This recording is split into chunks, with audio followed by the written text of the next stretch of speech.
कापडी विमानतळाच्या मागच्या बाजूला साहेबराव भोसले व त्यांचे कुटुंबीय हे राहत होते। आज सकाळी त्यांचे जवळचे नातेवाईक शिवनाथ दिघे हे त्यांच्या घरी गेले असता साहेबराव भोसले यांचा मुलगा कृष्णा हा गंभीर जखमी अवस्थेमध्ये त्याला आढळून आलेला होता। त्याने घरात बघितलं असता कृष्णाची आई तसेच कृष्णाचे वडील हे पण जखमी अवस्थेत होते। त्यानंतर आजीलाही मारहाण झाल्याचं आणि वस्तूंची उचकपाचक केल्याचं आढळून आलेलं होतं।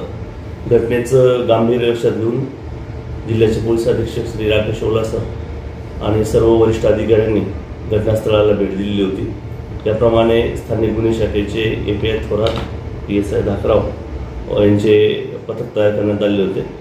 गुन्ह्याच्या घटनास्थळाला भेट दिल्यानंतर तांत्रिक विश्लेषणावरून आरोपींची माहिती मिळाली होती। त्याप्रमाणे स्थानिक गुन्हे शाखेच्या पथकाने शिंदेपळसे टोलनाक्याजवळ जाऊन संदीप रामदास दहावाड आणि जगन काशीनाथ किरकिरे दोघेही राहणार मोखाडा तालुका पालघर यांना ताब्यात घेतलेला आहे।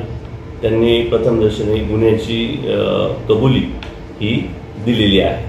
अधिक तपास SDPO श्री वमने साहेब शिर्डी विभाग हे करीत आहे।